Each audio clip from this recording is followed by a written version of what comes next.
icyo ni ikirango kitwinjiza mu mateka ari abantu, ahantu cyangwa n'ibintu.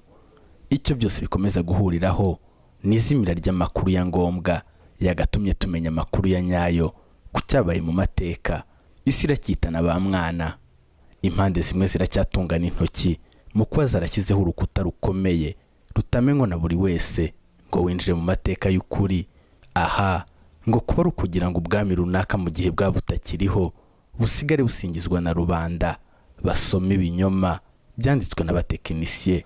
Hari undi mugabo utavugwaho rumwe mu mateka y'isi ngo usibye kuba yaratangaje ikiremwa muntu, Imana ubwayo yamubonaga nk'umuntu udasanzwe mu bijyanye no guhiga.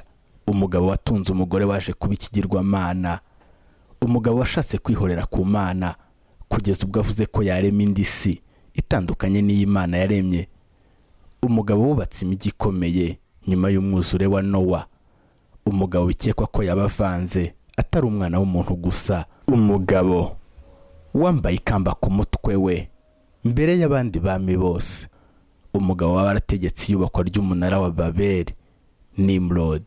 Gendi Clovis Akimana ngo ikaze mu kiganiro cy'amateka.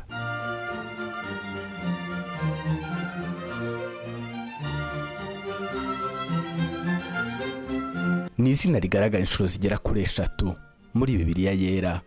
Umugabo ugaragazwa nk'umunyambaraga wabayeho mbere nyuma y'uko umwuzure wo ku bwana urangiye. Iyo usesenguye inyandiko nyinshi zivuga kuri Nimrod, icyo uhita ubona nuko imbere y'abana b'abantu yari akunzwe, umuyobozi wari ufite icyerekezo, umwibone wabiterwaga n'imiterere ye. Ntegura iki kiganiro nifashishije igitabo nka Nimrod, Darkness in the Cradle of Civilization cya Stephen Merrill, nifashisha Legend of the Jew Charlie Ginsberg volume ya mbere, nifashishije Bibiliya ikaze mu isi y'amateka. Byanze bikunze uhise wibaza niba Nimrod ari muntu ki. Reka yenda tubanze turebe uko Bibiliya imuvuga, hanyuma tuze kubihuza n'ibindi bitabo by'abahanga mu mateka. Itangiriro ibice 10:8 kagaragaza neza ko Nimrod ari umwuzukuru wa Nowa, akaba umunyamaboko mu isi ndetse n'umuhigi w'umunyamaboko imbere y'Imana. Igihugu yimyemo bwa mbere ni Babeli, Ereki, Akadi ndetse na Akaru. Aha ni mu gihugu cy'Ishinari, birumvikana ubu ni Mesopotamiya. Mu kwagura igihugu yongeyeho Ashuri, yubaka Nineve ndetse n'ahandi. Iki ni kimwe mu bigaragaza umuhati uyu mugabo yari afite mu kubaka igihugu cye. Nanone inyandiko nyinshi zifatiye kuri Bibiliya ntizibura guhita zigaragaza uyu mugabo nk'igihanda. Abantu bari banini cyane ugereranije n'urugero rw'abantu basanzwe, babaga bafite imbaraga, uburebure budasanzwe nk'uko bagaragara mu Itangiriro ibice 6:4. Muri iyo minsi abantu barebare banini bari mu isi no mu gihe cyo hanyuma. Abana b'Imana bamaze kurongora abakobwa b'abantu babyarana n'ababana aribo za ntwari za kera zari birangirire. Birumvikana ko abantu nk'aba bakomeje kubaho ndetse na nyuma y'umwuzure. Kubara ibice 13:33 hagaragaza uburyo abatasi ba Mose bamubwiye ibyo babonye muri Kanani, ngo harimo n'abanaki, abagabo banini cyane ku buryo abatasi bibonaga nk'inzige imbere yabo ndetse nabo bakababona nk'inzige. Ahandi ubona abagabo nk'aba ni muri Samweli wa 2 igice cya 21:15. Ni mu zindi ntambara Dawidi yarwanye, aho ubona bene se ba Goliyati nabo bari bihanda. Ngiki kimwe mu cyatumye uyu mugabo ayobokwa na rubanda, bamubonaga nk'umunyamaboko, umuhigi ndetse n'umurwanyi wabarengera. Kuba yarayoboye Shinari muri iki gihe byahita bitanga igisubizo ko ari nawe wategetse iyubakwa ry'umunara w'i Babeli, nubwo Bibiliya itabigaragaza. Josephus we yandika kuri Nimrod yamugaragaje nk'uwigometse ku Mana, ngo yagombaga kwihorera kubwo abantu bari barimbuwe n'umwuzure wo ku bwa Nowa, ndetse mu kwemeza Imana agahita akora ikindi gishushanyo mbonera cy'isi, aho kugira ngo abantu buzure isi nk'uko Imana yari yabiteganije, ahubwo bakibumbira hamwe bakubaka bajya hejuru kugera bageze ku Mana. Nta mahanga yari guterera ishyanga ryari kuba ryishyize hamwe, nta n'umwuzure wari kongera kubarengera. Nyamara inyubako ikiri hagati, ngo Imana yahise banyuranye indimi, kumvikana birananirana, umushinga uhagarara udashojwe. Imana yerekana imbaraga itarwanye. Ibi twabigarutseho mu mateka y'umunara wa Babeli. iyo urebye muri Korani ntiwahita ubona izina Nimrod, gusa ari inkuru imwitirirwa ngo aho umwami yaba yarahuye na Aburahamu maze baganira ku Mana ya Aburahamu. Aburahamu yasobanuye ko Imana ye ari iyica igakiza. Umwami mu kumusubiza ati nanjye ndica ngakiza, yahise ahamagaza abagabo babiri ategeka ko umwe yicwa undi aramwihorera agaragaza ko amukijije. Aburahamu ati sawa, nanone Imana yanjye ikura izuba iburasirazuba ikaryerekereza iburengerazuba, nawe rikura iburengerazuba uryerekeza iburasirazuba. Umwami byaramurakaje bituma yohereza Aburahamu mu buhungiro, ngo Aburahamu yaba yarahungiye mu burasirazuba bwa Mediterane. Nubwo Korani bitagaragaje izina Nimrod, abahanga mu gusesengura Korani bavuga ko umwami uvugwa ari Nimrod bagendeye kuri Mujahid uvuga ko abami batwaye isari bane mu burasirazuba no mu burengerazuba, ngo ni abizera babiri Salomo ndetse na Karnayan, n'abahakanyi babiri Nebukadinezari ndetse na Nimrod. Nanone inkuru y'uko Aburahamu yaba yarahuye na Nimrod igaragara mu nyandiko za Midrash Rabbah.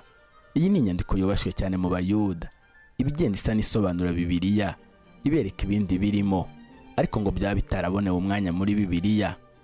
Icyitwa exegesis, iki ni igice cyerekeye ku itangiriro mu bice byacyo 38 umurongo wa 13. Iyi nkuru ivuga ko Aburahamu yaba yarafashwe na Nimrod amutegeka kuramya umuriro. Aburahamu amusubiza ko aho kuramya umuriro yaramya amazi awuzimya. Nimrod yamutegetse kuramya amazi, Aburahamu amubwira ko aho kuramya amazi yaramya ibicu biyikorera. Nimrod yamusabye kuramya ibicu, Aburahamu amubwira ko aho kuramya ibicu yaramya umuyaga ubisandaza. Nimrod amusabye kuramya umuyaga, Aburahamu amubwira ko aho kuramya umuyaga yaramya umuntu uhagararamo. Nimrod abonye ko aho bukera Aburahamu agera ku Mana yaremye umuntu, aturahinduza buri jambo irindi, niko gutegeka ko bamujugunya mu itanura ry'umuriro niba koko Imana yihari ikaza kumurengera. Ngo Aburahamu yari kumwe na murumuna we Harani wari utegereje kureba uko Imana ikiza Aburahamu, akavuga ko nawe ari yakorera cyangwa itamukiza, akavuga ko akorera Nimrod. Aburahamu yavuye mu itanura ry'umuriro ari amahoro. Babajije Harani wakurikira, avuga ko ari bukurikire Aburahamu, bamushugunyamo nawe, ngo ko kanya yahise ashya. Bivugwa ko Harani yaba yarapfuye mbere ya Setera. Ibyo kuba Harani yaba yarapfuye mbere ya Setera na Bibiliya irabivuga mu itangiriro ibice 11 umurongo wa 28, ariko yo ntigaragaza icyo yazize nk'izi nyandiko zabanje. Izi mbaraga z'umubiri nizo Nimrod yakomeje gukoresha mu kwigarurira imitima ya rubanda. Usanga ubuvangazo bwinshi buvuga Nimrod ndetse bukanamugaragaza nk'umunyamaboko. Inyandiko y'Icyarabu ya vuba yamenyekanye nka Kitab al-Magari mu kiswe ubuvanganzo bwa Clementine, bagaragaza amazina y'imijyi myinshi yubatswe na Nimrod. Inyandiko ivuga ko Nimrod yaba yaratwaye imyaka 69 akayubakamo inyubako nyinshi. Ni muri iki gihe yaba yararebye mu kirere akabona umuntu wambaye ikanzu y'umukara n'ikamba ku mutwe. Yahise ategeka Sazani wari umucuzi kumucurira ikamba nk'iri, arangije araryambara, ngo yaba ari we mwami wa mbere mu mateka y'isi wambaye ikamba. Abatabizi bakagira ngo iri kamba ryavuye mu ijuru rijya ku mutwe we. Iki gitabo gikomeza kigaragaza ko Nimrod yaba yarashyizeho uburyo bwo kuramya umuriro ndetse n'ibigirwamana. Inyandiko inagaragaza Nimrod ko ari we Ninus, umwami wa mbere wabayeho mu mateka y'Abagiriki watwaye Assyria, ubwami bwaje no kuzimira, ngo yaba ari we wavumbuye Nineve. Uko biri kose, hari uwitwa Ephraim the Syrian wabayeho ahagana muri 306 kugeza muri 373, nawe yanditse kuri Nimrod, ariko yandika ibitandukanye na bagenzi be. Yavuze ko Nimrod yari umukiranutsi, ngo ndetse we ntiyemeraga iyubakwa ry'umunara w'Ibabeli. Ibi bituma uhita utekereza ku nyandiko y'uwitwa Targum Pseudo Jonathan, nawe wagaragaje inyandiko y'Abayuda ivuga ko Nimrod yaretse Shinar kubera ko atarashyigikiye iyubakwa ry'uyu munara, bigatuma ajya muri Assyria mu majyaruguru ya Mesopotamiya. Ngo ibi byatumye Imana imugororera ihita imuha imijyi 4 muri Assyria, harimo n'uyu witwa Babeli. Nanone kandi muri Islam mu mateka y'abahanuzi n'abami Al-Tabir bavuga ko Nimrod ari we wubatse umunara w'Ibabeli ngo gusa Allah arawusenya. Undi musilamu wanditse kuri Nimrod ni uwitwa Masudi wanditse mu kinyejana cya 10 ku rutonde rw'abami bayoboye Babiloni, agaragaza ko Nimrod ari we wa mbere. Icyakora akagaragaza undi mwami witwa Nimrod umuhungu wa Kanani ngo yaba ari we watangije ubuhanuzi ndetse akaba ari nawe washatse kwica Aburahamu. Inyandiko zimwe z'amateka za vuba zihuza Nimrod na Freemasonry, ndetse no mu bisobanuro bya Freemasonry ubona ko Nimrod ari mu bayitangije. Ibi ni ibikorwa by'umwijima, yenda tuzagira igihe nabyo tukabiganiraho. Ni nahasoreje ikiganiro cy'amateka.